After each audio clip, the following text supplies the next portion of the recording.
Die Frage wurde an uns herangetragen, was denn der Unterschied zwischen Meditation und Dissoziation ist.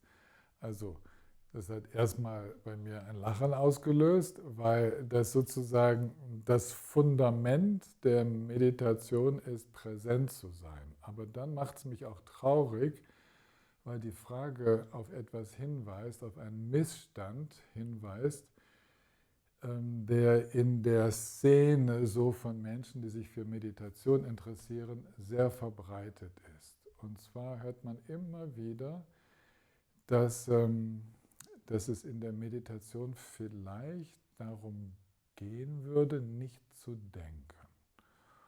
Und damit öffnen wir Tor und Tür, mit diesem verkehrten Verständnis öffnen wir Tor und Tür für einen Missbrauch der meditativen Sammlung in Richtung so sich ausklinken aus dem Erleben.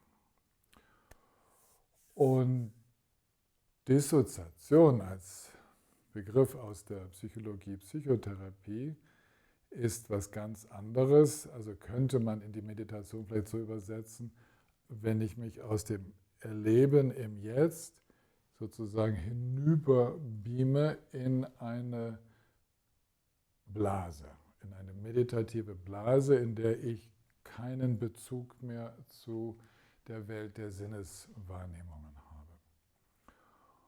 Und eigentlich nähren Meditierende so dissoziative Neigungen.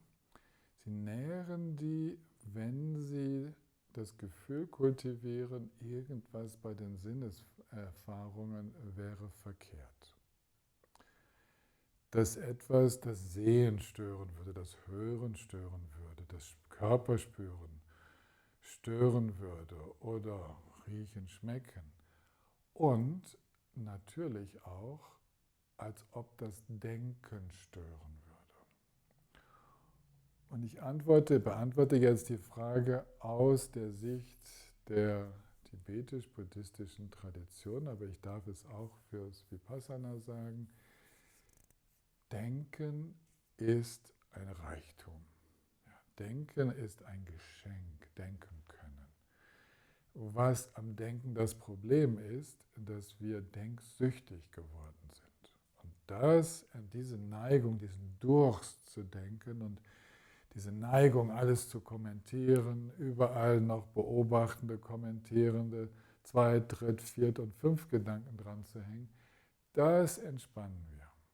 Aber wir entspannen uns nicht raus aus der Situation in eine bessere Welt, wo es uns gut geht, sondern wenn wir sagen, wir entspannen uns in der Wahrnehmung, dann ist das eigentlich besser ausgedrückt, wenn ich sage, ich öffne mich in ein unmittelbares Erleben ohne Komplikationen, also ohne den Wahrnehmungsprozess, den Prozess des Erlebens noch komplizierter zu machen durch ständige Kommentare, Bewertungen im Sinne von Abwertungen oder Aufwertung.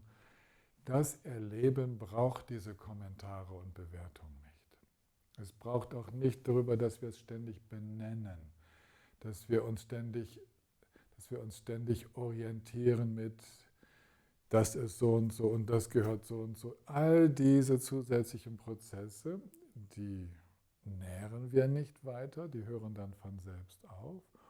Und wir kommen in ein ganz lebendiges Erleben hinein, wo die Sinne wach sind und trotzdem eine große innere Stille herrscht. Auch wenn Denken auftaucht. Wir können auch bei größter innerer Stille können wir konstruktiv denken. Die Stille, die wir erleben, ist die Stille des Nicht-Abgelenktseins. Und wir entscheiden, worauf wir unsere Aufmerksamkeit ausrichten.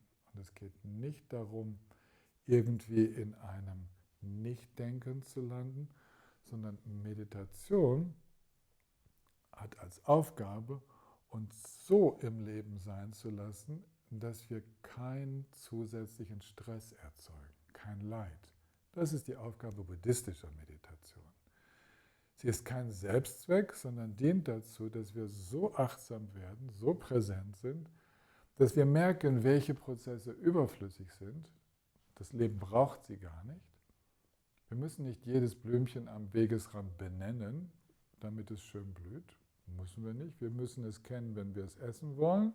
Wir müssen uns überlegen, wo wir Nahrung finden. Aber ansonsten müssen wir nicht alles, was wir erleben, benennen, einteilen, bewerten und. Also diese Denkmaschine, die normalerweise auf Hochtouren läuft, die darf sich entspannen, aber die wird genutzt, um ganz konstruktiv über Themen nachzudenken, um Lösungen zu finden, um miteinander zu diskutieren, um etwas zu verstehen, was andere sagen. Es ist also ein Riesengeschenk, dass wir solche Geistesbewegungen in uns haben, die die Dinge auch abstrakter darstellen können, dass wir tatsächlich benennen können, dass wir mit früheren Erfahrungen vergleichen können. Meditation dient dazu, dass diese Qualität immer besser nutzbar wird. Also dass wir immer besser denken können, immer freier denken können, weil wir auch aufhören können, alles zu bedenken, wenn es das gar nicht braucht. Wenn ich so sitze in der Meditation, ich mache das jetzt mal kurz vor, ich sitze einfach und lasse die Augen offen, die Ohren, also das Hören ist offen, ich spüre meinen Körper und natürlich spreche ich jetzt gerade auch noch, aber der Geist ist ganz weit. Und abgesehen von dem, was ich jetzt gerade sage, tut sich nichts im Geist. Und das ist Meditation in Aktion. Darum geht es eigentlich. Es geht darum, unabgelenkt, voll präsent im Leben zu sein und auf keinen Fall zu dissoziieren in irgendwelche Bereiche, die mit dem eigentlichen Leben gar nichts zu tun haben. Also, wenn ihr mal dieser Frage begegnet im Freundeskreis, ob denn Meditation Dissoziation sei oder etwas damit zu tun habe, dann solltet ihr vielleicht daran denken, dass es absolute Gegensätze sind. Eigentlich kann man den Unterschied gar nicht krasser formulieren. Dissoziation ist sicher keine Meditation. Meditation im Sinne, wie ich das jetzt aus der buddhistischen Tradition verstehe, macht uns lebensfähig. Macht uns, wie soll man sagen, die Fähigkeit mitzuschwingen nimmt immer mehr zu. Während jemand, der in Dissoziation geht, schwingt nicht mehr mit. Gar nicht mehr. Weil er dissoziiert ist oder weil sie dissoziiert ist. Also an solchen Beispielen merken wir, dass es sich wirklich um Gegensätze handelt. Und ich bitte alle, insbesondere auch solche, die Yoga unterrichten und verwandte Richtungen, sich das mal genau anzuschauen, was mit Meditation gemeint ist. Es ist das Ende des überflüssigen Denkens, aber nicht das Ende des Denkens oder ein denkfreier Raum, in dem wir wie ein Gemüse herumsitzen und überhaupt nichts mehr verstehen und nicht mehr handeln können. Darum kann es nicht gehen.